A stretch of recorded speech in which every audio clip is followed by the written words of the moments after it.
కూటమి సర్కార్ full swing లో ఉంది. టీడీపీ ఇంకా జోరు పెంచుతోంది. విపక్ష వైసీపీ మాత్రం కంబ్యాక్ కోసం స్ట్రాంగ్ యాక్షన్ ప్లాన్ ఏం తీసుకోవట్లేదు. అయినా వైసీపీని సమయం సందర్భం చూసి ఏదో ఒక ఇష్యూలో కార్నర్ చేస్తూనే ఉంది టీడీపీ. లేటెస్ట్ గా వైసీపీని గొడ్డలి పార్టీ అంటూ గట్టిగానే టార్గెట్ చేస్తోంది సైకిల్ పార్టీ. సీఎం చంద్రబాబు నుంచి కింది స్థాయి టీడీపీ నేత వరకు అందరూ గొడ్డలి పార్టీ అంటూనే వైసీపీ పైన విమర్శల దాడి చేస్తున్నారు. టీడీపీ కామెంట్స్ ను తిప్పికొట్టడంలో వెనుకబడిపోయిన వైసీపీ డిఫెన్స్ నుంచి అటాక్ మోడ్ లోకి వచ్చిందా?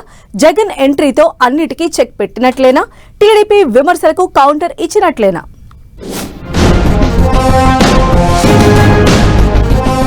టీడీపీ బ్లేమ్ గేమ్ కు జగన్ కౌంటర్ సరిపోయినట్లేనా? గొడ్డలి పార్టీ అంటూ వైసీపీని టార్గెట్ చేస్తున్న టీడీపీ నేతల కామెంట్స్ తో డిఫెన్స్ మోడ్ లో వైసీపీ. టీడీపీ ర్యాగింగ్ కు జగన్ ధీటుగా సమాధానమిచ్చారా? జగన్ రివర్స్ అటాక్ తో వైసీపీకి ఆ పేరు పోయేనా? ఏపీ పొలిటికల్ గేమే సెపరేట్. ఏ చిన్న అంశాన్నైనా రాజకీయ అస్త్రంగా వాడుకునేందుకు అటు కూటమి ఇటు వైసీపీ ఏమాత్రం వెనక్కి తగ్గడం లేదు. గత ఎన్నికల్లో ఓడిపోయినప్పటి నుంచి అడపాదడపా పార్టీ యాక్టివిటీ, నేతల ప్రెస్ మీట్లు తప్ప వైసీపీ దూకుడుగా సర్కార్ మీద అటాక్ చేసింది లేదు. అయినా మీటింగ్ ఏదైనా, సమావేశం మరేదైనా ఫ్యాన్ పార్టీని టార్గెట్ చేస్తూనే ఉన్నారు టీడీపీ నేతలు. మొన్నటి వరకు మావిగన్ రచ్చ, అంతకుముందు నకిలీ మద్యం అరెస్టులు, దాడులతో వైసీపీని కార్నర్ చేశారు. ఆ తరువాత వైఎస్ మరణం అంటూ జగన్ ను టార్గెట్ చేసి బొత్సను ఎరకాటంలో పెట్టేలా పొలిటికల్ గేమ్ కు తెరతీశారు. లేటెస్ట్ గా వైసీపీని గొడ్డలి పార్టీ అంటూ పిలవడం స్టార్ట్ చేశారు. CM Chandrababu, TDP working president మంత్రి లోకేష్ సహా టీడీపీ నేతలంతా వైసీపీని గొడ్డలి పార్టీ అంటూ ప్రస్తావిస్తున్నారు. ఈ ప్రచారం కాస్త గ్రామ స్థాయి వరకు చేరి కింది స్థాయి టీడీపీ నేతలు కూడా ఫ్యాన్ పార్టీని గొడ్డలి పార్టీగా పిలుచుకునే పరిస్థితి ఏర్పడిందంటున్నారు. టీడీపీ చేస్తున్న పొలిటికల్ టీజింగ్ కు వైసీపీ నుంచి సరైన కౌంటర్లు పోవటం లేదన్న టాక్ ఉంది. మాజీ మంత్రులు పేర్ని నాని, కాకాణి గోవర్ధన్ రెడ్డి లాంటి వారు రియాక్ట్ అయినా వారి వాదన బలంగా ప్రజల్లోకి వెళ్లలేదన్న ఒపీనియన్స్ వ్యక్తమవుతున్నాయి. చంద్రబాబు నుంచి సాధారణ కార్యకర్త వరకు గొడ్డలి పార్టీ అంటూ వైసీపీకి నామకరణం చేసి మరీ పేరుని ఫిక్స్ చేయడంతో ఫ్యాన్ పార్టీకి బానే డ్యామేజ్ అవుతోందన్న గుసగుసలు మొదలయ్యాయి.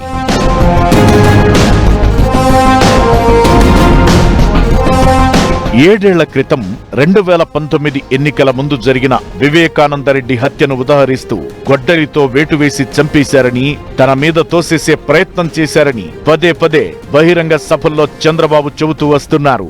వైసీపీ వారే ఆ హత్య చేసి తనని లాగాలని చూశారని విమర్శిస్తూ గొడ్డలి పార్టీ అని పేరు పెట్టారు.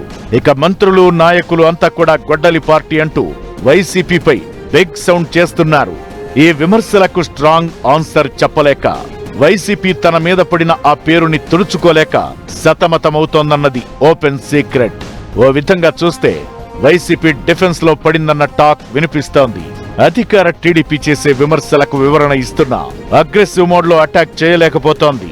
దాంతో గొడ్డలి పార్టీ అంటూ టీడీపీ చేస్తున్న ప్రచారం జనంలో నలుగుతోంది. అది కాస్త ఎంత దాకా వెళుతోంది అన్నదే వైసీపీలో చర్చగా ఉంది. అయితే నేరుగా జగనే కౌంటర్ ప్లాన్ చేశారని, అందుకే మీడియా ముందుకొచ్చి మరీ గొడ్డలి పార్టీ అంటూ టీడీపీ పెట్టిన పేరుకు రివర్స్ అటాక్ చేశారని అంటున్నారు. ఎవరిది గొడ్డలి పార్టీ అంటూ టీడీపీపై రివర్స్ అటాక్ చేశారు జగన్. ఎవరిది గన్ కల్చర్, ఎవరివి హత్య రాజకీయాలు అంటూ ప్రశ్నించారు. తమ కుటుంబంలో 3 బలైపోయారు, తాము బాధితులం, బలైపోయింది కూడా తామేనని చెప్పుకొచ్చారు. తన తాత రాజారెడ్డిని చంపింది టీడీపీ వాళ్లు కాదా? అప్పుడు చంద్రబాబు సీఎంగా లేరా అంటూ క్వశ్చన్ చేశారు. వైఎస్ఆర్ ను పులివెందులకే పరిమితం చేయాలనే రాజకీయ కోణంతో తన తాతను హత్య చేశారని ఆరోపించారు. నిందితులను హైదరాబాద్ ఎన్టీఆర్ ట్రస్ట్ భవన్ లో దాచిపెట్టి కాపాడలేదా అంటూ ప్రశ్నించారు. తన నాన్నని అసెంబ్లీకి ఎలా వస్తావో చూస్తానని చంద్రబాబు అన్నారని, అలా అన్న 2 రోజులకు హెలికాప్టర్ ప్రమాదంలో వైఎస్ఆర్ చనిపోయారన్నారు జగన్. వివేకా హత్య జరిగినప్పుడు చంద్రబాబు అధికారంలో ఉన్నారని గుర్తు చేశారు. బాలకృష్ణ ఇంట్లో గన్ ఫైరింగ్ ఘటనను ప్రస్తావించారు జగన్. హరికృష్ణ యాక్సిడెంట్ లో చనిపోతే చంద్రబాబు పరామర్శకు పోయి కేటీఆర్ తో పొత్తులపై మాట్లాడలేదా? ఎన్టీఆర్ చావుకు చంద్రబాబు కారణం కాదా అంటూ ఏకరువు పెట్టారు. వంగవీటి రంగాను దారుణంగా నరికి చంపినప్పుడు చంద్రబాబు సీఎంగా ఉన్నారన్న విషయం మర్చిపోవద్దన్నారు. రంగా హత్యలో చంద్రబాబు పాత్రపై హరిరామ జోగయ్య తన పుస్తకంలో రాసుకున్నారని చెప్పారు. చంద్రబాబు కుట్రలపై తోడల్లుడు దగ్గుబాటి వెంకటేశ్వరరావు పుస్తకంలో వివరంగా రాశారన్నారు. తాను మంచివాణ్ణి కాబట్టే తన తాతను చంపిన వాళ్లు ప్రశాంతంగా బతుకుతున్నారన్నారు జగన్. అయితే జగన్ ఇన్ని విషయాలను ప్రస్తావించినా గొడ్డలి పార్టీ అనే పేరు జనంలో నుంచి పోయేదెట్లా అనే చర్చ అయితే కొనసాగుతోంది.